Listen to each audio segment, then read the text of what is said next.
በዓለም ሳላችሁ መከራ አለባችሁ፣ ግን አይዟችሁ ጽኑ በርቱ፣ እኔ ዓለሙን አሸንፌዋለሁ አይዟችሁ አለ።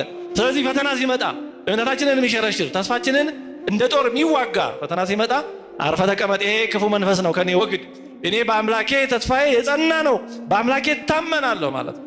አይ ኃጢአቴ በዝተዋል፣ እግዚአብሔር ከዚህ በኋላስ የሚቀበለኝ አይመስለኝም እንዳንል፣ እንደው ምን ኃጢአተኛ ብንሆን በጌታችን ቀኝ ከተሰቀለ ወንበዴ ኃጢአታችን ይበዛ ይሆን? ክርስቲያኖችን ያሳድድ ከነበረው ከሳውል እንከፋ ይሆን? እግዚአብሔር እኛን መማር አይሰለቸውም። ያለምማ ያልፋል። ማን ኖረበት? እስኪ እንዴ በደንብ ማሰብ ጥሩ ነው እኮ። ቢሊዮነሮች በዚህ ዓለም ስንት ዓመት ኖሩ? በጣም ስልጣን የነበራቸው ሰዎች በዚህ ዓለም ስንት ዓመት ኖሩ?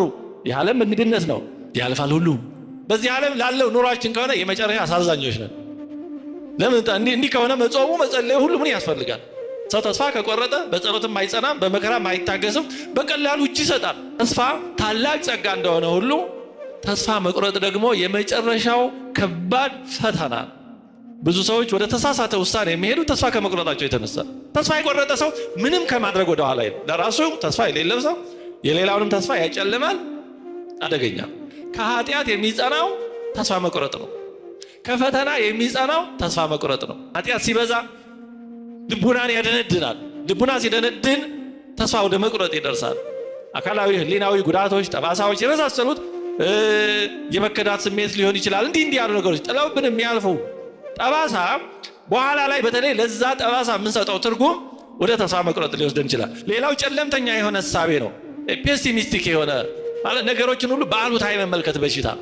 አሁን እንዲህ አይነት ነገር እንዳይኖር በእውነት አንዳንዴ ራስን ማየት አስፈላጊ ነው። የማይሆንበትን መንገድ ሩጠው የሚፈልጉ ሰዎች አሉ። እንደዛ እንዳንሆን መጠንቀቅ አለብን። ሁሉ ነገር በቃ ለስላሳ ሊሆን አይችልም። እንደዛም ከሆነ ራሱ ህይወት ደግሞ ትርጉም ላይኖረው ይችላል። ቃሉን ሊለውጥ ይችላል። እግዚአብሔር ግን ቃሉን አይለውጥም። በተናገረው ልክ አለማድረግ ሳይሆን እግዚአብሔር ከተናገረው በላይ ነው የሚያደርገው። አይተውንም። እግዚአብሔር ማንን ትቶ ያውቃል? እስኪ በእግዚአብሔር ታምኖ የተተወ ሰው አለ? የለም፣ እርግጠኛ የለም። ከኔ ጋራ ዛሬ የምንማማረው በተስፋ ደስ ይበላችሁ በሚል ርዕስ ነው። ሮሜ 12 ምዕራፍ 12 ቁጥር 12 ላይ ቅዱስ ጳውሎስ በተስፋ ደስ ይበላችሁ ብሏል። ስለዚህ እንደ እግዚአብሔር አምላካችን መልካም ፈቃድ የምንነጋገረው በተስፋ ዙሪያ ነው። እንግዲህ ተስፋ እግዚአብሔር ለሰው ልጆች ከሰጣቸው በጣም መሰረታዊ ጸጋዎች አንዱ ነው።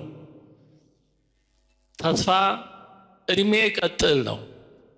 ተስፋ በዚህ ዓለም የሚገጥሙን ነገሮች ሁሉ በአግባቡ እንድናስተናግድ፣ በአስቸጋሪ ሁኔታዎች ውስጥም በመልካም ሁኔታ ማለፍ እንድንችል ኃይል፣ ብርታት የሚሆን የተለየ አምላካዊ ጸጋ ነው። መቼም የእግዚአብሔር ጸጋ ሁሉም የየራሱ አግባብ አለው። በሰውነታችን ውስጥ ያሉት ሕዋሳት አካላት የየራሳቸው ድርሻ እንዳላቸው ሁሉ የአንዱንም አካል ተግባር ሌላው እንደማይተካ ሁሉ የእግዚአብሔር ጸጋዎችም እያንዳንዳቸው አስፈላጊዎች ናቸው እና ተስፋ እጅግ በጣም አስፈላጊ ከሆኑት አምላካዊ ጸጋዎች አንዱ ነው። ተስፋ ሕይወት ቀጥል ነው። የደከመው ሰው ተስፋ ሲሰማው ጨልሞበት የነበረው ብርት ይልለታል። ሰማይ ምድሩ ተጋጥሞ ሕይወት ትርጉም አልባ ሊሆንበት ወይም ሆኖበት የነበረው የተስፋ ጭላንጭል በውስጡ በህሊናው የተስፋ ችቦ የተስፋ ሻማ ሲለኮስ ነገር ሁሉ ቅልል ይለዋል። ድንገት መኖር ትርጉም ያለው መስሎ ይታየዋል።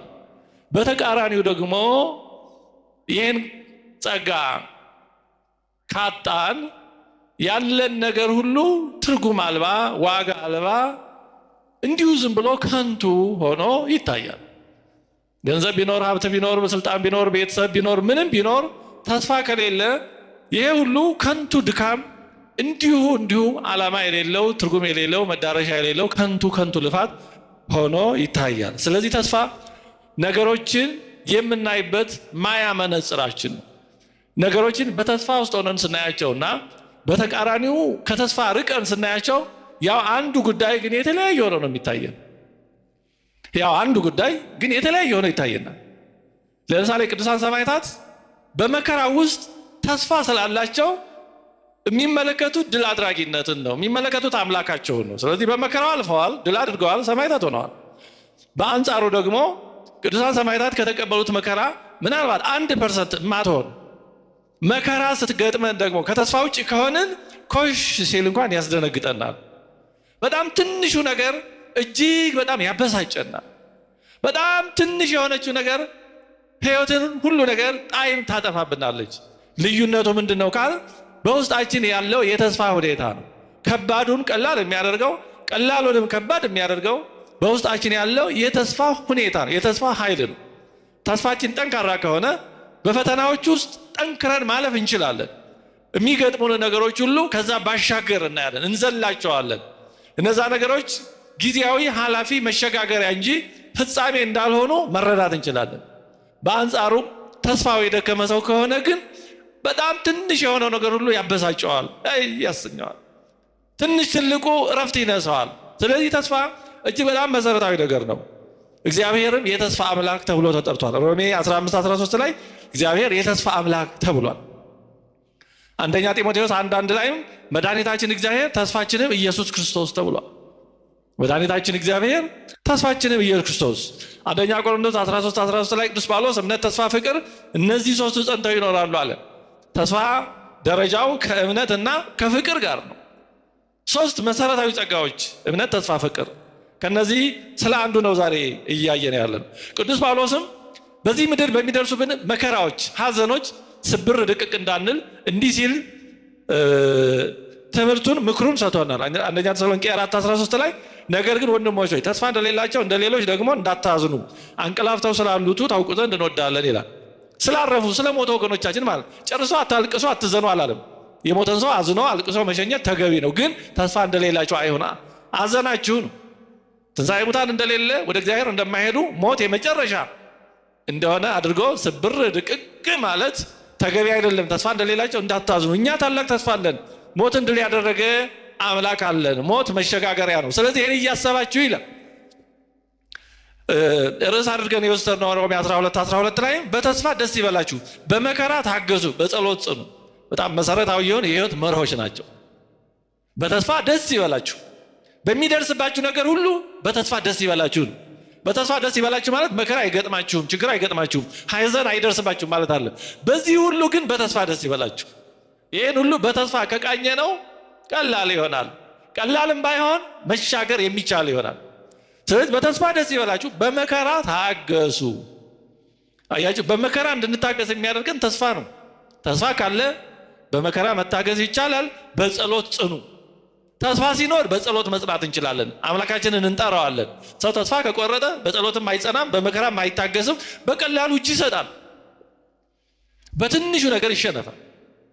የድል አድራጊዎችና የተሸናፊዎች ልዩነቱ እኮ የፈተናው ክብደት አይደለም፣ በውስጣቸው ያለው ሁኔታ ነው። ያ ተስፋ የምንለው ማለት እንጂ ሰማዕታት ጻድቃን የተቀበሉት መከራ ቀላል ነው አይደለም። በአንጻሩ እጅግ ትንሽ በምትባል ነገር ደግሞ የተሰናከሉ የወደቁ ደግሞ ብዙዎች አሉ። ልዩነቱ እነዛ ነገሮች የምናይበት የምናስተናግድበት ውስጣችን ያለው የተስፋ ሁኔታ ነው። ስለዚህ ተስፋ ታላቅ ጸጋ እንደሆነ ሁሉ ተስፋ መቁረጥ ደግሞ የመጨረሻው ከባድ ፈተና ነው። ይሄ የቤተክርስቲያናችን አባቶች ሁሉ ተባረውበታል። ከኃጢአት የሚጸናው ተስፋ መቁረጥ ነው። ከፈተና የሚጸናው ተስፋ መቁረጥ ነው። የሰይጣን የመጨረሻው መሳሪያው ተስፋ ማስቆረጥ ነው። በሌላው ሰይጣን ቢጥለንም ድል ያደርገን አይችልም። ለምን? እንነሳለና። ብንነሳ የሚቀበል አምላክ አለን። ስንነሳ የሚጠብቅ ሳይሆን የሚያነሳንም አምላክ ነው ያለን። እግዚአብሔር የወደቁትን ያነሳል ይላል። ተስፋ ከቆረጥን ግን እግዚአብሔርን ተው አታንሳኝ ማለት ስለሆነ እግዚአብሔር አስገድዶ ያነሳል። ስለዚህ ተስፋ መቁረጥ የመጨረሻው መጥፎ የመጨረሻው አደገኛ በሽታ የማይድን ካንሰር ነው ተስፋ መቁረጥ። ያው ሰው ተስፋ ከቆረጠ ምን ማድረግ ይቻላል? ሌላው በሽታ በመድኃኒት የመዳን እድል አለው። ሰው መድኃኒትን አልፈልግም ካለ መድኃኒቱን አሽቀንጥሮ ከጣለ ምን አማራጭ አለው? የሚሆነውን መጠበቅ ብቻ ነው ያለው አማራጭ። ሰው ተስፋ ከቆረጠም እንዲሁ የመዳን ተስፋውን በራሶች ቆርጦ ይጥላል። ስለዚህ የመጨረሻው መጥፎ ነገር ተስፋ መቁረጥ ነው።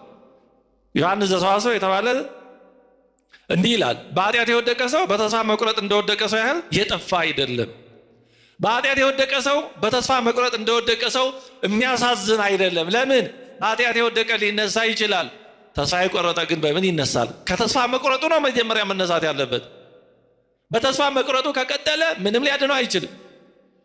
ይሁዳና ጴጥሮስ እንደምናስታውሰው ልዩነታቸው ኃጢአት አይደለም፣ የተስፋ ጉዳይ ነው። ቅዱስ ጴጥሮስ ተስፋ ሳይቆርጥ ንስሐ ገባ፣ አምላካችንም ተቀበለው፣ ከማኅበረ ሐዋርያት ጨመረው። ይሁዳ ደግሞ ተስፋ ቆረጠ፣ ራሱን አንቆ ገደለ። ስለዚህ ሰው ተስፋ መቁረጥ ወደ መድኃኒቱ እንዳይቀርብ ያደርገዋል። እንደ ይሁዳ ራሱን ወደ ማጥፋት ይወስደዋል። ብዙ ሰዎች ወደ ተሳሳተ ውሳኔ የሚሄዱ ተስፋ ከመቁረጣቸው የተነሳ ሕይወታቸውን ወደ ማጥፋት፣ ወደ ሌላም ነገር ከዚህ በመለስ ወዳለም የመጨረሻው ራስ ማጥፋት ነው የሚሄዱት። ተስፋ ከመቁረጥ ነው እንደ ይሁዳ ከዚህ በኋላ ተስፋ የለኝም ከሚል። ይሄ የመጨረሻው የሰይጣን ፈተና ነው። የመጨረሻው የሰይጣን ፈተና ነው። ማር ይስሐቅም እንዲህ ይላል፣ ተስፋ መቁረጥ ከፈተናዎች ሁሉ እጅግ የመጨረሻው አደገኛው ፈተና ነው። ምክንያቱም ተስፋ መቁረጥ የሚመጣው ከትዕቢት ሲሆን ፍጻሜው ወይ መዳረሻው ደግሞ ጽርፈት ነው። ሰው ተስፋ ከቆረጠ እዛ በኋላ በእግዚአብሔር ላይ በመሳሰለው ላይ የማይገባ ነገር ወደ መናገር ይሄዳል። ተስፋ ቆርጧላ የበሰበሰ ዝናብ አይፈራም እንደሚባለው በእግዚአብሔር ላይ ተስፋ ከቆረጠ፣ ተስፋ የቆረጠ ሰው ምንም ከማድረግ ወደ ኋላ አይልም። ለራሱ ተስፋ የሌለው ሰው የሌላውንም ተስፋ ያጨልማል። አደገኛ አጥፍቶ ጠፊ ማለት ተስፋ የቆረጠ ሰው ነው፣ ለራሱም ለሌላው። ስለዚህ ተስፋ ትልቁ የእግዚአብሔር ጸጋ ነው። በአንጻሩ ደግሞ ሰይጣን ሊዋጋ የሚፈልገው ደግሞ ይህንን የእግዚአብሔር ጸጋ ነው።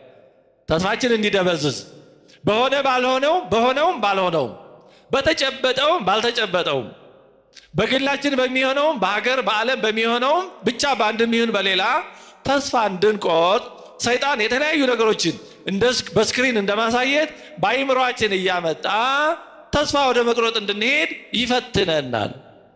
እሱን እንዳይፈትነን ማድረግ አንችልም። ራሳችንም ህሊናችን እንዳይፈትነን ማድረግ አንችልም። አውቆ ተጠንቅቆ መውጫውን ማዘጋጀት ነው የሚገባል።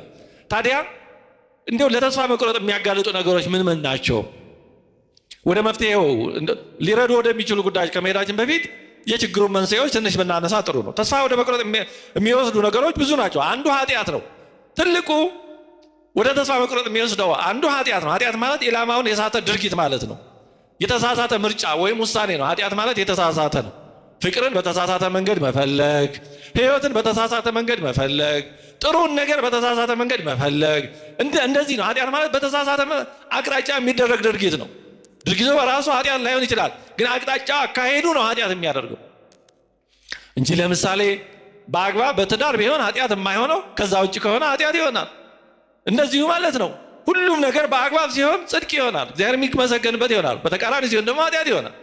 መብል ለምሳሌ ጾም በአግባቡ ጾሞ በተፈቀደው ሰዓት በተፈቀደው መንገድ ሲሆን ተገቢ ይሆናል፣ አግባብ ይሆናል፣ ጽድቅ ይሆናል። ሰዓት ሳይለዩ ዓርብ ረቡዕ የለ ሁዳዴ የለ አይነት ከሆነ ደግሞ ኃጢአት ይሆናል። ድርጊቱ ራሱ መብሉ አይደለም፣ ያ የሚደረግበት ጊዜና ሁኔታ ነው እንጂ መብል ኃጢአት ቢሆን ኖሮ ጾመን ቢሆን ስንበላ ኃጢአት ይሆን ነበር። እና ኃጢአት ማለት እንደዚህ የተሳሳተ ድርጊት፣ አቅጣጫውን የሳተ ድርጊት ነው። እና ትልቁ የኃጢአት የተስፋ መቁረጥ መሳሪያ ኃጢአት ነው። ኃጢአት ሲበዛ ልቡናን ያደነድናል። ልቡና ሲደነድን ተስፋ ወደ መቁረጥ ይደርሳል።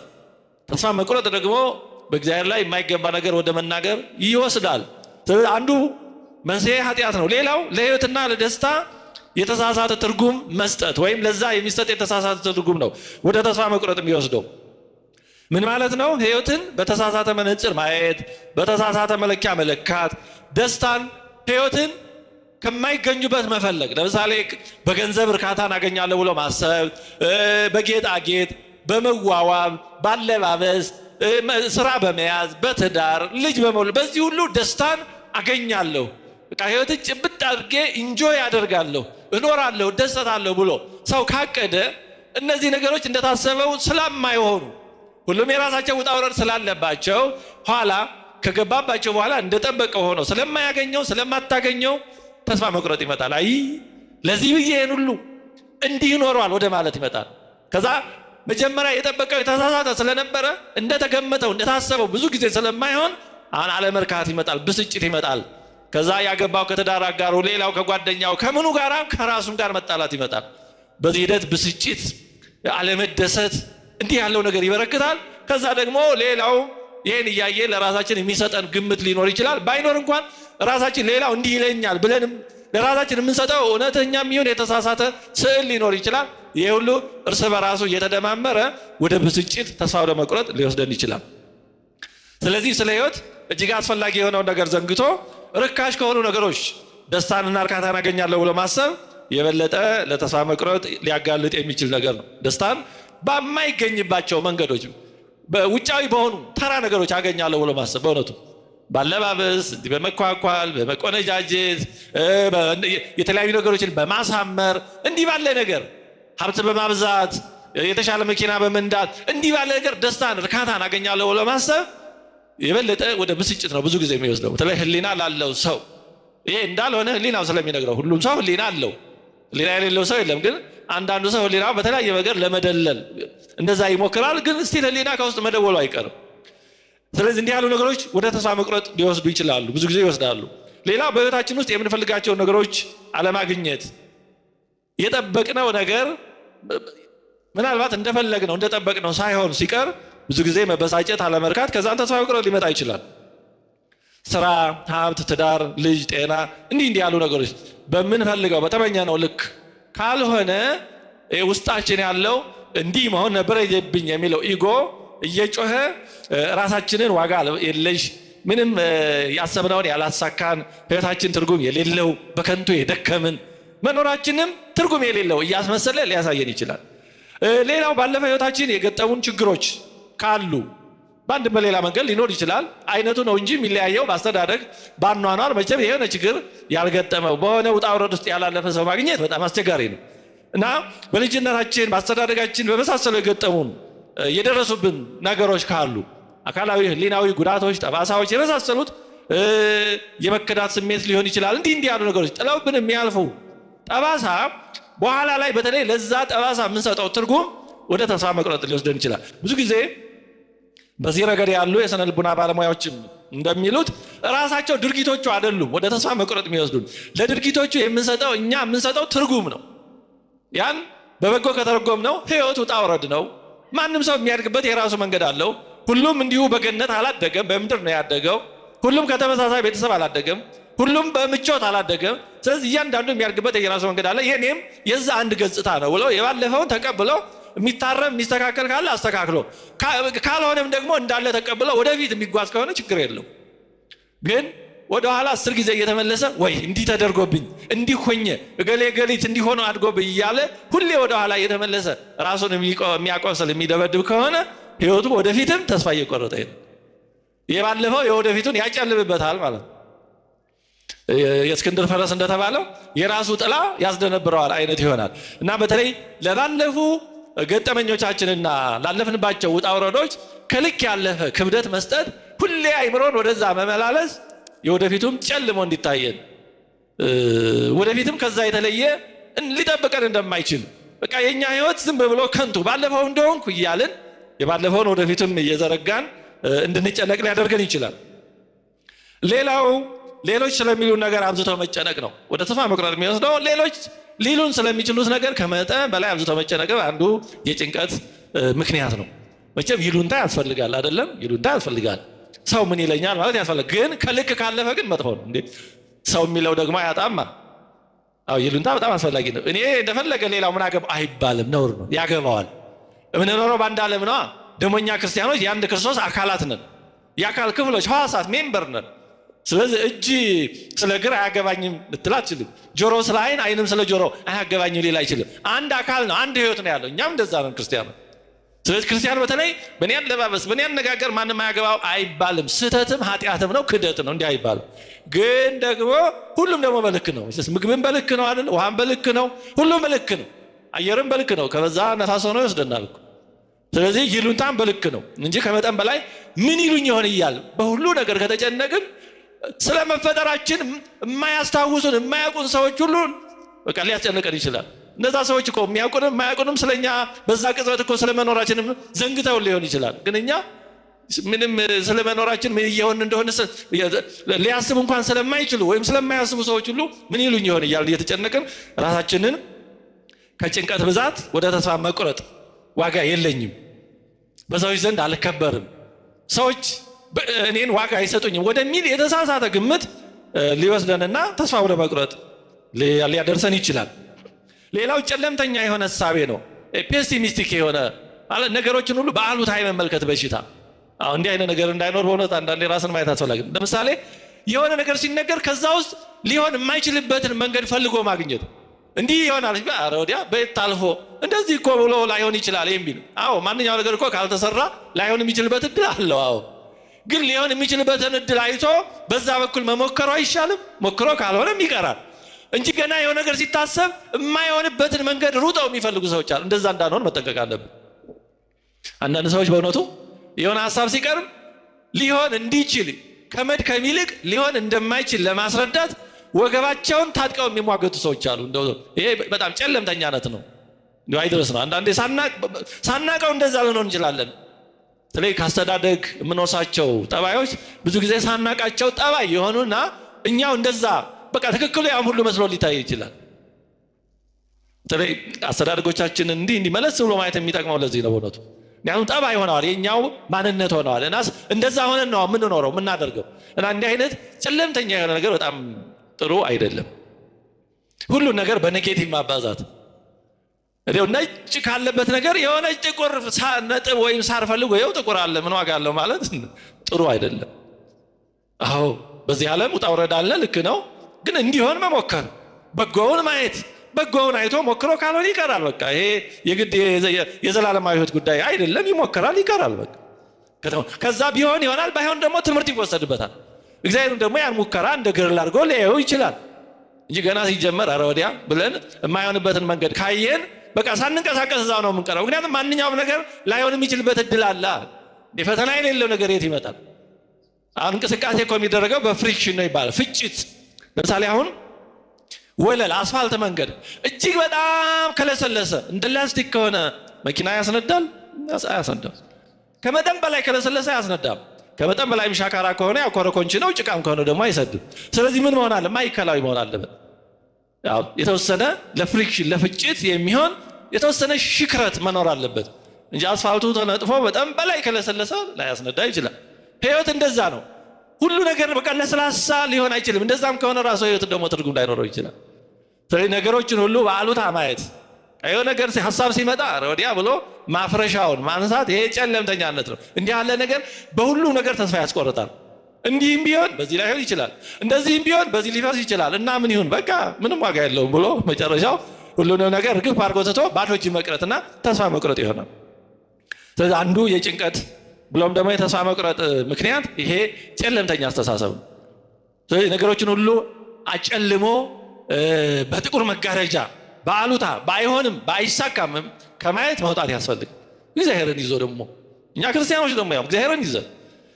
ሌላው ከእውነታው የራቀ ነገርን መጠበቅ ነው ለብስጭት ለተስፋ መቁረጥ የሚያጋልጠው ቅድም ለማንሳት ሞክሬያለሁ ከህይወት የምንጠብቀው ነገር ከእውነታው የራቀ ከሆነ የሚሆነው እውነታው ስለሆነ ብስጭት ከዛም ተስፋ መቁረጥ ያመጣል ሰው ወደ ትዳር ከመግባቱ በፊት የትዳርን ገጽታ በተቻለ መጠን ካገቡትም ማየት አለበት ከመጽሐፍትም ማንበብ አለበት እሱም ደግሞ በስነ ልቦና ማዘጋጀት አለበት ከሌላውም እንደዚሁ እንጂ ሁሉ ነገር ገነት አድርጎ ሲገባ ኮሽ ሲል አረ በስማም እንዲህ ነበር እንዴ እኔ መጫወኩ ወይኔ ምን ነው በቀረብኝ እንትኔ በተሰበረ ምናምን እያልን ሁሌ ወደ ኋላ ላንመለስ ያለፈውን ስንረግም መኖር ተስፋ ወደ መቁረጥ ይወስዳል እንግዲህ ይህንና ይህን የመሳሰሉ ምክንያቶች ተስፋ ወደ መቁረጥ ሊወስዱ የሚችሉ ፈተናዎች ናቸው የተስፋ ተቃራኒዎች ናቸው ታዲያ በእግዚአብሔር ላይ ተስፋችን የጸና ሊሆን የሚገባው ለምንድን ነው በተስፋ እንድንጸና ደስ እንድንሰኝ ነው ቅዱስ ጳውሎስ የነገረን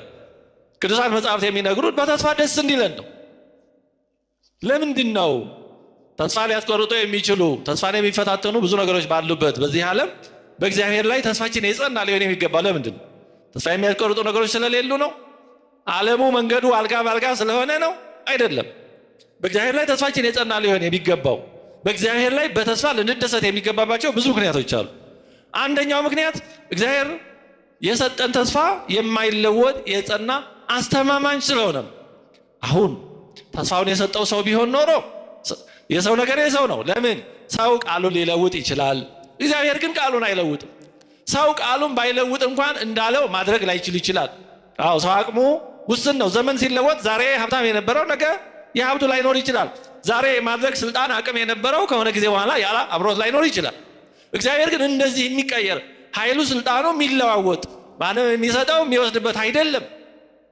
ሰው ማድረግ እየቻለም ለማድረግ ፍላጎቱ ብዙም ላይሆን ይችላል። በተናገረው ልክም ላያደርግ ይችል ይሆናል። እግዚአብሔር ግን እንደዛ አይደለም። በተናገረው ልክ አለማድረግ ሳይሆን እግዚአብሔር ከተናገረው በላይ ነው የሚያደርገው። አዳም ቢበድል ሰው ሆኖ ነው ያዳነው። ወደ ገነት ተመለስ ማለት ይበቃው ነበር። ግን እግዚአብሔር ለአዳም ያደረገለት አዳም ከሚጠብቀው ማንም ፍጥረት ከሚጠብቀው በላይ ነው። ራሱን አዳምን ሆኖ ነው። ይሄ ማንም ከሚጠብቀው በላይ ነው። ስለዚህ እግዚአብሔር የሰጠው ተስፋ የማይለወጥ የጸና ነው። እግዚአብሔር የተናገረው የሰጠው ተስፋ አይለወጥም፣ ዘመን አይሽረውም። የሰጠን ተስፋ ዘላለማዊ ሕይወት ነው። በዚህም ዓለም እንደሚረዳን እንደማይለየን ነግሮናል ደጋግሞ።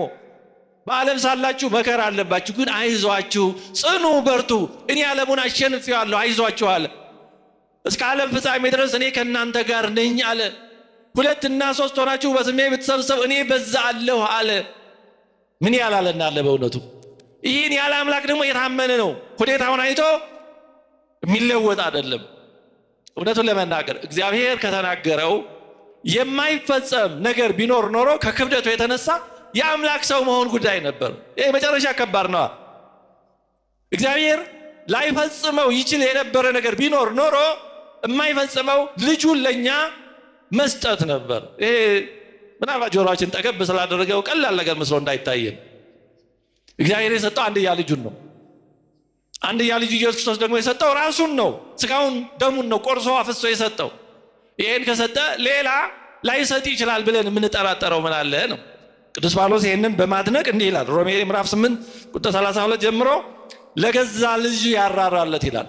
እግዚአብሔር አብ ለገዛ ልጁ አራራለትም ሲል ጨክኖበታል ማለት አይደለም።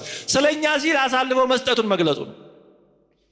የእግዚአብሔር አብን የፍቅሩን ጽናት ለኛ ያለውን የፍቅር ጽናት ሲገልጽ ነው። ለኛ ካለው ፍቅር ደግነት የተነሳ ለልጁ ያራራ እስኪመስል ደረሰ። የሚገርም ነው። ለገዛ ልጁ ያራራለት፣ ነገር ግን ስለ ሁላችን አሳልፎ የሰጠው ያው ከእርሱ ጋር ደግሞ ሁሉ ነገር እንዲያው እንዴት አይሰጠንም? አንድያ ልጁን የሰጠን ከሆነ ሌላ አይሰጠንም ተብሎ ምንም ያስጠረጥር ነገር ይኖራል? እስኪ አሁን እውነቱን ለመናገር ልጆች አሏችሁ። እስኪ እንዲያው ልጃችሁን አሳልፋችሁ እስክትሰጡ ድረስ የምትወዱት ሰው ቢኖር አይኖርም እንጂ ከልጃችሁ ወዲያ የምትወዱት ሰው ይኖራል? ልጃችሁን አሳልፋችሁ ልትሰጡለት ብቁ የሆነ ሰው ይኖራል? እሺ አለ ብለን እናስብ እስኪ። አይኖርም። እንጃ ብቻ አይኖርም ብሎ ለመደምደም እግዚአብሔር መሆን ይጠይቃል። ግን ይኖራል ብሎ ለማሰብ ግን በጣም ከባድ ነው። ታዲያ እንደው እናስብ፣ ልጃችሁን አሳልፋችሁ እስክትሰጡ ድረስ የምትወዱት ሰው አለ ብንል ለዚህ ሰው የሚበላው ትከለክሉታላችሁ? ለዚህ ሰው ሌላ ተራ ነገር ቢለምናችሁ ትከለክሉታላችሁ? ልጃችሁን ያልነፈጋችሁትን ሰው ልጃችሁን እስከ መስጠት ድረስ የወደዳችሁት ሰው ለጋብቻ አይደለም ልጃችሁን ስለሱ ፋንታ እንዲሞት አሳልፋችሁ የሰጣችሁት ሰው ቢኖር ለዛ ሰው የማታደርጉት ነገር ይኖራል? ከልጅ በላይ ምን ተገኝቶ? እንደዛ ማለት ነው ቅዱስ ጳውሎስ ያለው። እግዚአብሔር አንድያ ልጁን ስለኛ ሲል ሳይራራለት አሳልፈው ከሰጠው ሌላውንማ እንዴት እንዲያው አይሰጠንም ማለት። ስለዚህ እግዚአብሔርን በሰጠው ተስፋ መጠራጠር ስለኛ ያደረገውን የሰጠውን የልጁን ለኛ መስጠቱን ይሄን ፍቅሩን አለመረዳትና ከንቱ ማድረግ ነው በእውነቱ። ስለዚህ እግዚአብሔር ይህን ያህል በተጨባጭ የወደደን አምላክ ነው። አሁን እግዚአብሔር እንዲሁ ፈጣሪ ብቻ ቢሆን በአዲስ ኪዳን እንዳደረገ ባያደርግ ኖሮ መቼም ሰዎች ነን ብንጠራጠር ምክንያት ሊኖረን ይችላል። ግን ራሱ ይህንን በተግባር አደረገ። እግዚአብሔር አንድያ ልጁን ሰጠ። ኢየሱስ ክርስቶስ ደግሞ ራሱ ሰውነቱን ለሕማም ለመከራ ሰጠ እና ታዲያ ይህን ያደረገ አምላክ በጥቃቅኑ እንዴት ይጠረጠራል? በሌላው በትናንሹ እንዴት ይጠረጠራል? የመጨረሻ ከባድ የሆነውን ነገር ሰጥቷል። ስለዚህ እግዚአብሔር በተስፋ ቃሉ እንዳይጠረጠር ይኸው በመጨረሻው ከባድ ስጦታ በዛ ማስተማመኛ ሰጠን።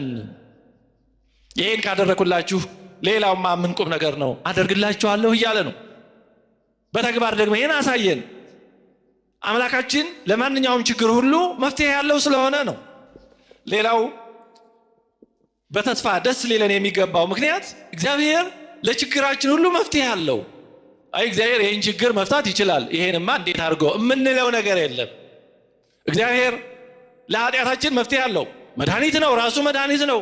ንስሐውን መድኃኒት አድርጎ ሰጥቷል። ስጋውን ደግሞ መድኃኒት አድርጎ ሰጥቷል። ምን ያልሰጠን ነገር አለ? ከዚህ የተነሳ ነው እግዚአብሔር ብዙ ጊዜ ለኃጢአተኞች የተለየ ጸጋ ሲያደርግ የምናየው ለእኛም ተስፋ እንዲሆነን ነው። 3 ጊዜ በአደባባይ የካደውን ጴጥሮስን መልሶ ከማኅበረ ሐዋርያት ጨምሮታል።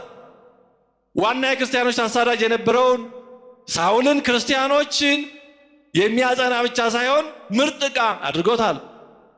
ቀራጩን ማቴዎስን ወንጌላዊ አድርጎታል። ሽፍታውን ከሁሉ አስቀድሞ ገነት አስገብቶታል። ይሄ ሁሉ ለእኛ ተስፋ እንዲሆነን ኃጢአቴ በዝተዋል፣ እግዚአብሔር ከዚህ በኋላስ የሚቀበለኝ አይመስለኝም እንዳንል። እንዲያው ምን ኃጢአተኛ ብንሆን በጌታችን ቀኝ ከተሰቀለው ወንበዴ ኃጢአታችን ይበዛ ይሆን? ክርስቲያኖችን ያሳድድ ከነበረው ከሳውል እንከፋ ይሆን? ስለዚህ በተግባር ደግነቱን፣ መሐሪነቱን፣ ይቅርባይነቱን ኃጢአተኞችን የሚቀበል መሆኑን አሳየን። በጠፋው ልጅ ያስተማረን ምን ያላስተማረበት መንገድ አለ በእውነቱ። ስለዚህ ኃጢአታችን በዝቶ ተስፋ ወደ መቁረጥ ቢወስደን በጭራሽ እንዴ መድኃኒት እያለ ሰው መድኃኒት እያለ እንዴት በህመም በበሽታ ይሞታል?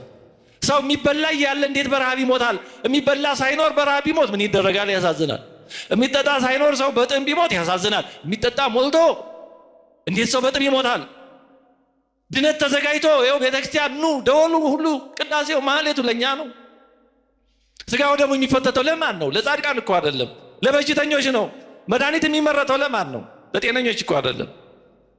ስለዚህ በዚህ ሁሉ እግዚአብሔር ምንም ቢሆን እንደማይጠላን እንደማይተውን ብቻ ሳይሆን ፍቅሩ እንደማይለወጥ አሳይቶናል። የምንለወጠው እኛ ነን እንጂ እሱ አይደለም። ኃጢአት ስንሰራ የሚለወጠው እሱ ሳይሆን እኛ ነን። ስለዚህ ነው ተለውጠናልና ያን መለወጥ ትተን እንድንመለስ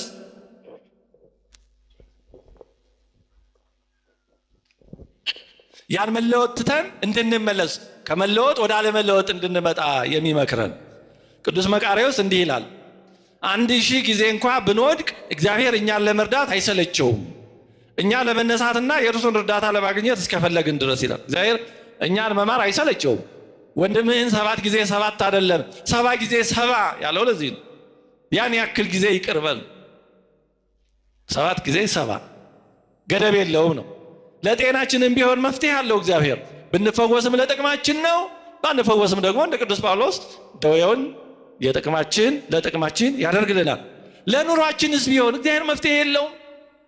አየርን የሰጠን እኛ ፎርም ሞልተን እየከፈልን ነው። ፀሐይን፣ ዝናብን ይሄን ሁሉ የሚያደርግልን አዎ የኑሮ ውድነቱ ብዙ ውጣ ውረዶች ሊያበሳጩን ሊያስጨንቁን ይችላሉ። ግን ደግሞ ትግል ነው መቼም ይህ ዓለም። ባለቤቱን መጥቶ ውጣ ውረዱን አይቷል፣ ኖሮበታል። ይሄ የምንጋደለው የምንታገለው እንጂ ተስፋ የምንቆርጥበት ሊሆን አይገባም። የመጨረሻችን አይደለማ። አዎ የዚህ ዓለም ኑሮ የመጨረሻችን ቢሆን ኖሮ እንደምንፈልገው ካልሆነ ተስፋ ያስቆርጣል። ግን መጨረሻችን አይደለም፣ መንገደኞች ነን። ይሄን መርሳት የለብንም። ወደንም ጠላንም ዓለም ራሷ መንገደኞች መሆናችንን ትነግረናለች። እንዳው መቼ ከሷ እንደምንለይ ሳትነግር ነው የምታሰናብተን። ስለዚህ የፈለገ ፎቅ ሰርተን ተደላድለን ምን ብለን እንኖራለን ብንል ድንገት እንወሰን እንችላለን። ኗሪ አይደለንማ። ስለዚህ ኗሪ ባልሆንበት ባይመቸን ምን ይደንቃል? ሰው እንግድነት ሄዶ ባይደላው ምን ይደንቃል? ቤቱ አይደለማ። አዎ ሰው እንግድነት ሲሄድ ቢመቸው መልካም፣ ማን ይጠላል? ካልተመቸውም ግን እንግዳ ነው፣ አይኖርም፣ እስኪመለስ ነው። የዓለም እንግድነት ነው። ቀናቱ ዓመታቱ ናቸው በዛ የሚሉት። ከዘላለማዊነት አንጻር ሲታይ በዚህ ዓለም የምንኖራት 70-80 ዓመት ያውም ከሞላች ኢምንት ናት። 0.0000 ምናምን ነች። ስለዚህ ይህንን ማሰብ ከተስፋ መቁረጥ ይታደገናል። አንደኛ ቆሮንቶስ ምዕራፍ 15 ቁጥር 19 ላይ ቅዱስ ጳውሎስ እንዲህ ይላል፣ በዚህች ሕይወት ብቻ ክርስቶስን ተስፋ ያደረግን ከሆነ ከሰው ሁሉ ይልቅ ምስኪኖች ነን ይላል። እኛ ክርስቶስን ተስፋ የምናደርገው በዚህ ዓለም ለመኖር ብቻ ከሆነ የመጨረሻ አሳዛኞች ነን እንዴ። ምክንያቱም በዚህ ዓለም ለመኖርማ እምነት የግድ አይደለም፣ ማያምነውም ይኖራል፣ ትሉም ቀንዳውጣውም ይኖራል በዚህ ዓለም። ስለዚህ እኛ ምናምነው በዚህ ዓለም ላለው ኑሯችን ከሆነ የመጨረሻ አሳዛኞች ነን። ለምን እንዲህ ከሆነ መጾሙ መጸለዩ ሁሉ ምን ያስፈልጋል? የምንዘጋጀው ከዚህ ዓለም ባሻገር ላለው ዘላለማዊ ሰማያዊ ሕይወት ነው። ስለዚህ እንደዚህ ያለ ሕይወት የተዘጋጀልን እኛ እንዴት ተስፋ እንቆርጣለን? ቅዱስ ጴጥሮስ አንደኛ መልእክቱ ምዕራፍ 1 ቁጥር 3-5 ላይ እንዲህ ይላል፣ ኢየሱስ ክርስቶስ ከሙታን በመነሳቱ ለሕያው ተስፋና ለማይጠፋ እድፈትም ለሌለበት ለማያልፍም ርስት እንደ ምሕረቱ ብዛት ሁለተኛ የወለደን ይላል። አያችሁ እንዴት በሚገርም ነገር እንደገለጸው ለሕያው ተስፋና ለማይጠፋ ተስፋ። ሕያው ነው፣ የማይጠፋ ነው፣ እድፈትም የለበትም። ለማያልፍ ርስት እንደ ምሕረቱ ብዛት ወለደን ይላል። ለማያልፍ ርስት፣ የማያልፍ ርስት የተዘጋጀልን እኛ እንዴት በተካከኑ ነገር ተስፋ እንቆርጣለን? አዎ የሚያበሳጭ ነገር ሞልቷል በዚህ ዓለም፣ ምንም ጥያቄ የለውም። ሌላ ያለው ሰው ፍትህን የሚፈልግ ሰው በዚህ ዓለም ደስተኛ አይሆንም። ጠቢቡ ሰለሞን ከእውቀት ብዛት ሐዘን ይበዛል ያለው ለዚህ ነው። ስለ ዓለም ስለመሳሰለው ነገር በዚህ ዓለም ስለሚሆነው የማያውቅ ሰው እውነት ደህና ይኖራል በአንድ በኩል ቢያንስ የሚሆነውን ብዙ ግፍና የመሳሰለው ነገር ስለማያውቅ ያው ምንም። ይሄን ባወቀ መጠን ግን ሰው ይበሳጫል። እውቀት ሐዘንን ይጨምራል ያለው ለዚህ ነው። ታሪክን የሚያውቅ ሰው ብዙ ጊዜ ደስተኛ አይሆንም። በዚህ ዓለም የሚሆነው ነገር የሚያውቅ ሰው ያን ያክል ደስተኛ ላይሆን ይችላል። ለምን? የሚሆነው ነገር ብዙ ጊዜ አሳዛኝ ስለሆነ። ግን ይሄ ደግሞ መሻገሪያ ስለሆነ ትልቁን ስዕል ከዚህ ዓለም ባሻገር ያለውን በዚህም ዓለም ደግሞ እያንዳንዱ ነገር እግዚአብሔር የሚያደርግበት ምክንያት እንዳለው በእምነት ስለሚመለከት ደግሞ ተስፋ አይቆርጥም። ተስፋ መቁረጥ የሚባልም አይኖርም። ስለዚህ ይህንን ማሰብ በጣም አስፈላጊ ነገር ነው። ስለዚህ አለ ቅዱስ ጴጥሮስ ይህም ርስት በመጨረሻው ዘመን ይገለጥ ዘንድ ለተዘጋጀ መዳን በእምነት በእግዚአብሔር ኃይል ለተጠበቃችሁ ለእናንተ በሰማይ ቀርቶላችኋል፣ ተዘጋጅቷል። እሱ ባሰበ ባወቀው ጊዜ ይገለጣል፣ ተዘጋጅቷል። ስለዚህ የልቡናችሁን ወገብ ታጥቃችሁና በመጠን ኖራችሁ ኢየሱስ ክርስቶስ ሲገለጥ የምታገኙትን ጸጋ ፈጽማችሁ ተስፋ አድርጉ። ያ ነው እውነተኛ ተስፋችን። የዓለምማ ያልፋል። ማን ኖረበት? እስኪ እንዴ በደንብ ማሰብ ጥሩ ነው እኮ። እስኪ ታሪክን እንመልከት፣ በዘመናችንም እንመልከት። ማን ኖረ? ቢሊዮነሮች በዚህ ዓለም ስንት ዓመት ኖሩ? በጣም ስልጣን የነበራቸው ሰዎች በዚህ ዓለም ስንት ዓመት ኖሩ? ስንት ዓመት ኖሩ አሉ። በ18ኛው መቶ ዓመት የነበሩ ሀብታሞች፣ በ18ኛው መቶ ዓመት የነበሩ የጦር ጀነራሎች ጀግኖች የተባሉ አሉ። ዛሬ በ19ኛው መቶ ዓመት የነበሩ አሉ። በ20ኛው መቶ ዓመት መጀመሪያ አካባቢ የነበሩ አሉ። የተወሰኑ ዛሬ ሊኖሩ ይችላሉ። በ20ኛው ዓመት የነበሩት ግን እስከ ተወሰነ ጊዜ ነው። ያልፋል ሁሉም። ይህን መዘንጋት የለብንም። ስለዚህ በሚያልፈው የማያልፈውን ማጣት የለብንም ነው። እንዴት እንደዛ እንዳይሆን ነው። ስለዚህ ተስፋ የሚያስቆርጡ የሚያበሳጩ ብዙ ነገሮች ሲገጥሙን እንዲህ ያለውን ነገር መመልከት፣ አሻግሮ ትልቁ ነገር ማየት። አንድ አባ አፖሎ የተባለ ታላቅ አባት በበረሃ ነው የሚኖረው፣ በዋሻ በባት ነው የሚኖረው፣ ምንም የለውም፣ ግን ደስተኛ ነበር፣ በጣም ደስተኛ ነበር። እና አንድ ሰው ጠየቀው፣ ምንም የለህም ግን በጣም ደስተኛ ነህ፣ በምን ምክንያት ነው እንደዚህ በደስታ የምትኖረው አለ። እንዲህ ያለ መንግሥተ ሰማያትን ያክል ርስት እግዚአብሔርን ያህል አባት ያለኝ እኔ ያልተደሰትኩ ማን ይደሰታል? እንደኔ ደስተኛ ማን አለ ብሎ መልሶለት። እውነት ካሰብን እኮ እንደኛ ደስተኛ ሊሆን እንደኛ በተስፋ የተሞላ ሊሆን የሚገባው ማንም ሰው የለም። ስለዚህ ይህንን ማሰብ ነው። የተስፋ መቁረጥ መንፈስን ለመዋጋትና ድል ለማድረግ አንዳንድ ነገሮችን እናስታውስና ትምህርታችንን እንጨርሳለን።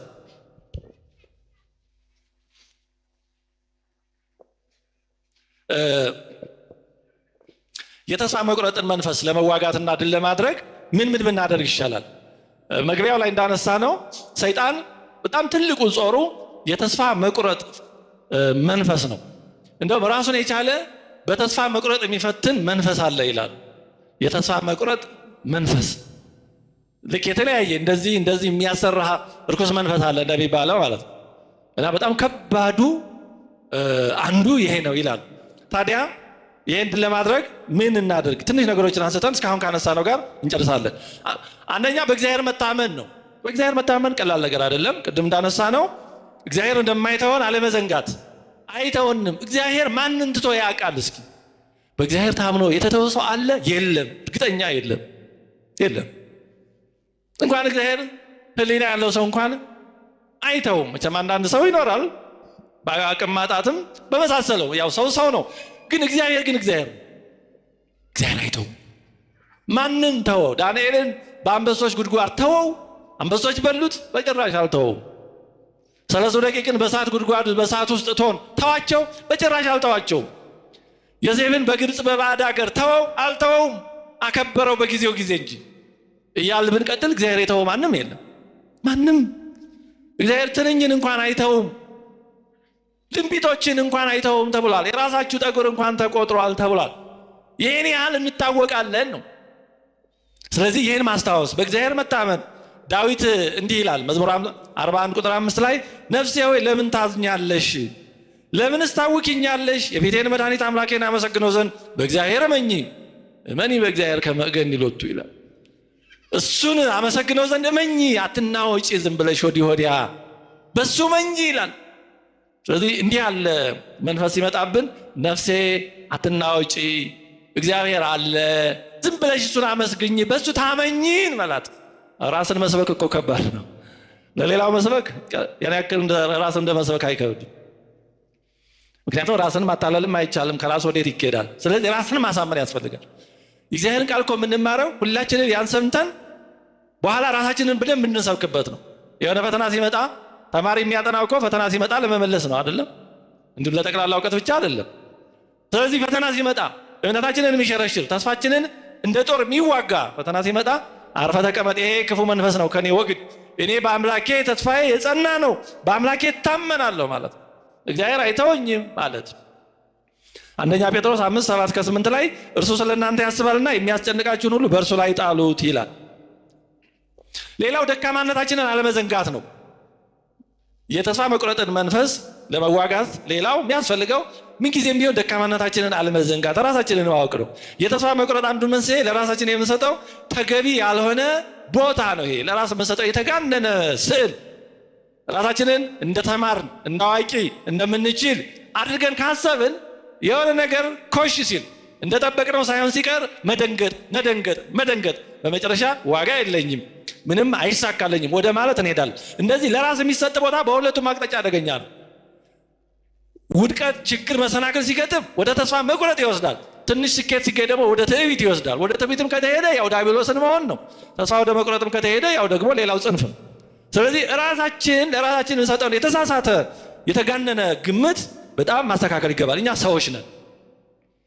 የተለየ ችሎታ ያለንም አይደለንም፣ ምንም ችሎታ የሌለንም አይደለንም፣ መልአክም አይደለንም፣ ሰይጣንም አይደለንም። መልአክ ስላልሆንን ጉድለት አለብን።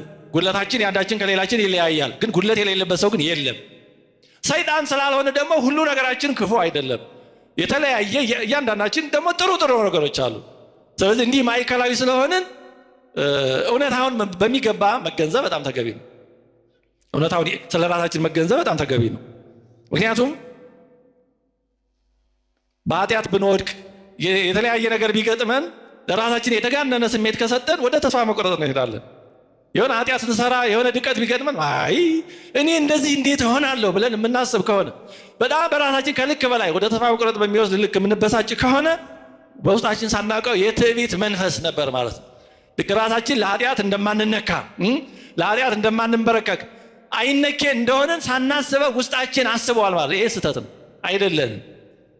ማንኛውም ሰው በማንኛውም ሰዓት በኃጢአት ሊወድቅ ይችላል። ይህንን ድክመታችንን ማወቅ አለብን። ስለዚህ አያድርግ እንጂ የሆነ ድቀት ቢገጥመን ምን ይደረግ ሰው ነኝ እኔ ነኝ በቃ ማረኝ ማለት ነው ያለብን እንጂ እንዴት እኔ እንዲህ ይሆናለሁ ብሎ ልክ ራስን እንዳይነኬ ቆጥሮ መንጠርጠር ተገቢ አይደለም። ንስሐም እንዲህ ያለው ነገር ብዙ ጊዜ አግባብ አይሆንም። ምናልባት ተስፋ ቆርጠን ከንስሐም ልንርቅ እንችላለን።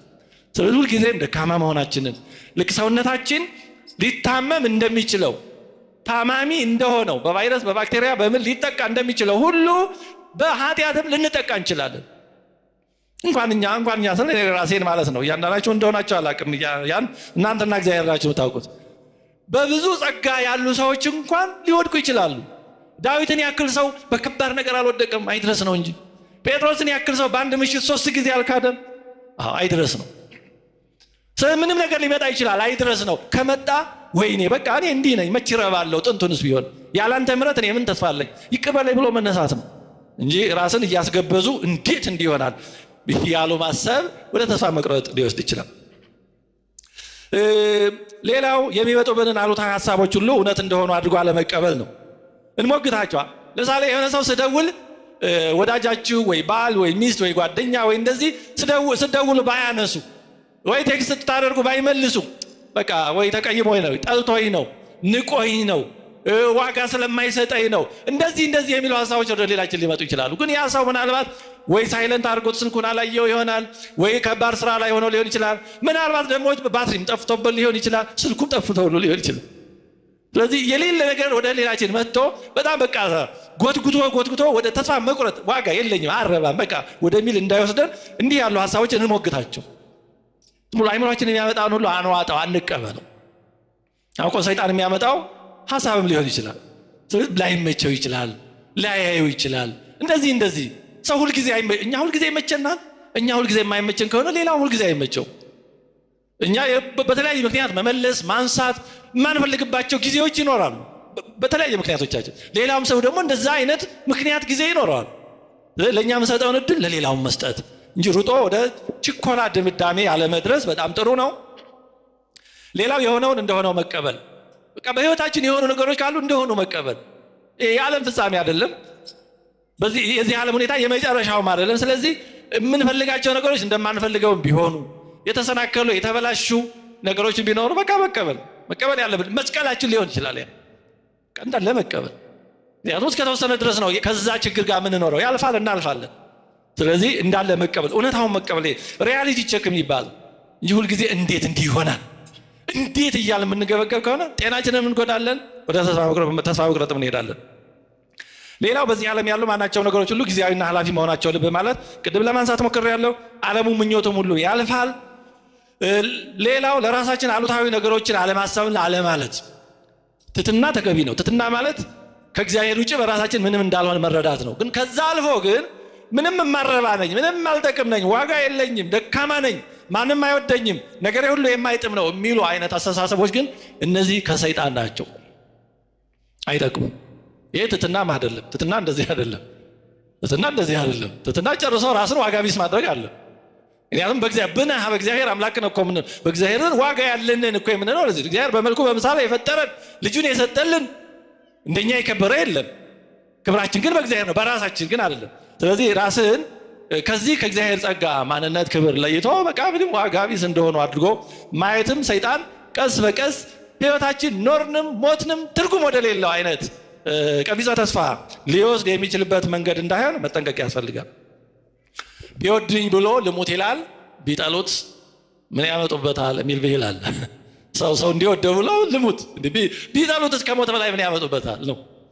ስለዚህ ለራሳችን የምንሰጣቸውን ግምቶች አግባብ ያለው ከልክ በላይ የተጋነነው መጥፎ ነው፣ ልከኛ የሆነ ማለት ነው። ሰው ነን። ቅድም ላስታውሳችሁ እንደሞከርኩት እንደ ማንኛውም ሰው የራሳችን ስጦታ አለን። ማንም ሰው የራሱ ስጦታ አለው። እያንዳንዱ ሰው የራሱ አሻራችን ልዩ ነው፣ ዩኒክ ነው፣ አይደጋገብም። የመንትያዎች አሻራ እንኳን ልዩ ነው። ዲኤንኤያችን የተለያየ ነው። እያንዳንዱ ሰው ጸጋችንም የተለያየ ነው፣ መስቀላችንም የተለያየ ነው። እንደዚሁ ስለዚህ የሆነውን መቀበል ከዛ ውጭ ግን ከመጠን በላይ ራስን መጉዳት ውስጥን አላስፈላጊ በሆነ ነገር መቀጥቀጥ ዋጋ የለኝም አረባም ማለት ወደ ተስፋ መቁረጥ ይወስዳልና ከዚህ ራስን ማውጣት እንዲህ ያለ እሳቤ ሲመጣብን መዋጋት ያስፈልጋል። ሌላው ስሜትን ሳይሆን እውነትን መስማትና መከተል ማለት እግዚአብሔር አይረዳኝም፣ እግዚአብሔር መች ደረሰልኝ እንደዚህ የሚሉ ያው ሰው መከራ ሲበዛ በመከራ ጊዜ ሰው የሚናገረው ላያውቀው ይችላል። ሰው ሲያዝን ሲበሳጭ፣ ግን በዚህ ጊዜ ወደ እውነታው መምጣት እግዚአብሔር የረዳን ጊዜ የለም፣ ደርሶልን አያውቅም፣ ጎብኝቶን በምሕረት አያውቅም፣ በማይጠበቅ ሁኔታ ቸርነቱን አሳይቶን አያውቅም። ስለዚህ ያን ማስታወስ ዳዊትም ይላል መዝሙር 73 ላይ እንዲህ ያስተነተንኩ ይላል። እግዚአብሔር አይረዳም፣ እግዚአብሔር አይደርስም እያስተነተንኩ ግን በዚህ ጊዜ እግዚአብሔር የመርዳቱን ነገር ወደ ቀድሞ ተመለስኩ፣ እግዚአብሔር እንዴት አድርጎ እንደረዳ እንደሚረዳ አስታወስኩ፣ ተመለከትኩ ይላል። ስለዚህ በሆነ ችግር ጊዜ እግዚአብሔር የራቀን ችግር ሁሉ የተደራረበብን ቢመስለን ወደ በኋላ እንመለስ። እግዚአብሔር የደረሰልንን የረዳንን ያደረገልንን ለሌሎች ብቻ ሳይሆን ለእኛም ያንን ስንመለከት የእግዚአብሔር እርዳታ የእግዚአብሔር ቅርብነት ወደፊታችን ይመጣል። ፈተናውን እንዲህ ባለ መንገድ ልናልፈው እንችላለን። ሌላው አዲስ ህይወት ለመጀመር መቁረጥና መጀመር ነው። የጀመርነው ነገር ማያዋጣ ከሆነ እስካሁን የመጣንበት ነገር የተሳሳተ የማያስኬድ ከሆነ ማድረግ የሚገባን ትክክለኛ ውሳኔ ያን አቋርጦ ሌላ ነገር መጀመር ነው። ብሂል አለ። የምትጓዝበት ባቡር ወይም አውቶቡስ የተሳሳተ ወደ ሌላ አቅጣጫ ወደምትሄድበት ሳይሆን ወደ ሌላ የሚወስድህ መሆኑን ስታውቅ የመጀመሪያው ተግባር ምንድን ነው ይባላል? ከዛ መውረድ ነው። አለዛ ይሄን ያህል መጥቼ ካልክ የባሰ እየተሳሳትክ እየራክ ነው የምትሄደው። የመጣንበት መንገድ ልክ ካልነበረ በቃ ምንም ማድረግ አይቻልም። መውረድና አቅጣጫ ማስተካከል ነው ከዛ በኋላ። ስለዚህ አዲስ ነገር ለመጀመር ቁርጠኛ መሆን፣ ሁልጊዜ ያለፈውን እንዲያው ዝም ብሎ እንደ ሃይማኖት እዛ ላይ ብቻ እየተከዙ እየቆዘሙ መኖር ጥሩ አይደለም። መቆረጥ ያለበት ነገር ካለ መቆረጥ፣ አንዳንድ ኖ መባል ያለበት ነገር ካለ ያስፈልጋል። በቃ አይሆንም ይባል ካለ አዲስ መጀመር ያለብን ካለ ያንን ማድረግ። ሌላው ከተፈጥሮ ጋር ቀጥተኛ ግንኙነት ለማድረግ መሞከር ማለት ወደ ጫካዎች፣ ወደ ባህር ዳርቻዎች፣ ወደ ወንዝ እንዲህ ወዳሉ ቦታዎች መሄድና ስነ ፍጥረትን ማየት በጣም በጣም ጥሩ ነው። እግዚአብሔር በዛ ውስጥ ይታየናል። እግዚአብሔር በስነ ፍጥረቱ ስለሚያስተምር ተስፋችን ይለመልማል። የወፎች ድምፅ ሲሰማ፣ የውሃው የፏፏቴው ይሄ እንትና ሌላ ነገር አይደለም። እግዚአብሔር ስነ ፍጥረት ነው የፈጠረው ለአንክሮ ለተዘክሮ ለጥቅማችንም ነው። ስለዚህ እንደዚህ የሚያስጨንቁ ተስፋን ጭልምልም የሚያደርጉ ነገሮች ሲመጡ ቢቻል እንዲህ ወዳሉ ነገሮች ሄዶ የእግዚአብሔርን ስራ በዛ መመልከት፣ ከራስ ጋር መነጋገር በጣም ጥሩ ነው። በዛም ጸሎት ማድረግ፣ ከሰዎች ጋር የሚገናኝ ህብረት፣ አንድነት ያለው መሆንም በጣም ጥሩ ነው። በተቻለ መጠን ብቸኝነትን መቀነስ በጣም ጥሩ ነው። አው ሰው ክፉ ብቻ አይደለም ደግም ነው። አብዛኛው ሰው ደግ ነው። እንዲያው ክፉ ነገር ጥቂቱ ስለሚጎላ ነው እንጂ ጥቂት መርዝ ብዙውን ነገር ስለሚበክል ነው እንጂ በጣም አብዛኛው ሰው ጥሩ። ስለዚህ በተቻለ መጠን ህብረት ያለው መሆን፣ ብቸኝነትን መቀነስ በጣም ጥሩ ነው። በጣም ከሰው በተለየን መጠን በዛ ልክ ሰውም ክፉ ዓለሙም ጨለማ መኖሩም ትርጉም የሌለው እየመሰለን ስለሚሄድ ይህንን ብቸኝነትን በተቻለ መጠን መቀነስ በጣም ጥሩ ነው። ሌላው ራስን ከሌላው ሰው ጋር አለመወዳደር ወይም አለማነጻጸር ነው። አሁን አንዱ የዘመናችን የሶሻል ሚዲያ አንዱ ችግር ይሄ ነው። ብዙ ወጣቶች ሶሻል ሚዲያ ላይ የሆኑ ሰዎች በለጥፈው ባላቸው ፎሎወር፣ ላይክ፣ ሰብስክራይብ በሚባሉ አዲስ ነገሮች ራሳቸውን የሚጎዱ አሉ። እዛ ላይ የተለጠፈው እኮ ሪል ፎቶ ላይሆን ይችላል። አሁን ምንድነው ኤአይ ነው የሚባል መጥቷል። እዛ ላይ ሌለ በቃ ተቀባብተው ምናምን የተለጠፈ ፎቶ ሲያዩ ራሳቸውን ከዛ ጋር እያነጻጸሩ በጣም የሚጨነቁ ተስፋ የሚቆርጡ እህቶቻችን አሉ፣ ወንድሞቻችን ሊኖሩ ይችላል። እንዲህ ካለ ነገር ራስን መጠበቅ ያስፈልጋል ወዳጅ። ያ በአብዛኛው እውነታ ላይሆን ይችላል፣ እውነታም ሊኖረው ይችላል። ቢኖረውም ሰው ለየራሱ ነው የሚኖረው። አንተም ልዩ ነህ፣ አንቺም ልዩ ነች፣ ሌላውም ሌላ ነው። አንዱ ሌላውን አይሆንም፣ አይገለባበጥም። ስለዚህ ራስን ከሌላው ጋር አለመወዳደር በጣም ጥሩ ነው። ይሄ በትዳርም በሁሉ ነገር የሚመከር ነው። በትዳርም ባልም ሚስትን ባሏን ከሌላ ጋር ማነጻጸር አይገባም። የገሌ ባልማ የገሌ ሚስትማ አይባልም። ይሄ በጣም ነውር ነው። ትዳርን ለማፍረስ የመጀመሪያውን ክብሪት መለኮስ ነው። እንዲህ ማለት የየራሱ ሰው ኑሮ ለየራሱ። ስለዚህ ራስን ከሌላው ጋር አለማነጻጸር። የራስ ህይወት የራስ፣ አንተ ራስ፣ አንቺ ራስሽ፣ እኔ ራሴ በቃ ማለት ሁሉም በራሱ መንገድ ነው የሚኖረው። እግዚአብሔር መግቦታዊ ጸጋውም ያንዱ ከሌላው ይለያያል። በአብዛኛው አንዱን የሚመራበት ሌላው ሊለያይ ይችላል። ስለዚህ ራስን ከሌላው ጋር አለማወዳደር፣ ራሳችን የሆነውን መቀበል በጣም አግባብ ነገር ነው። ከዚህ ሁሉ ጋር ጸሎት ማድረግ፣ ቃለ እግዚአብሔር ማንበብ የተስፋ መቁረጥን መንፈስ ለመዋጋት እጅግ በጣም ጠቃሚ ነው። እግዚአብሔር አምላካችን በተስፋ እንድንኖር ውጣ ወረዶችን ከግልም ከማህበርም ከሀገርም በዓለም የሚሆኑ ነገሮችን ሁሉ በተስፋ አይን፣ ተስፋችን ደግሞ እግዚአብሔር ነውና በሱ አይን እንድንመለከታቸውና ጊዜያዊ የሆነውን አልፈን ዘላለማዊ ወደሆነው እንድንደርስ እንድንሻገር የእርሱ አምላካችን ቅዱስ ፈቃዱ ይሁንልን። አሜን።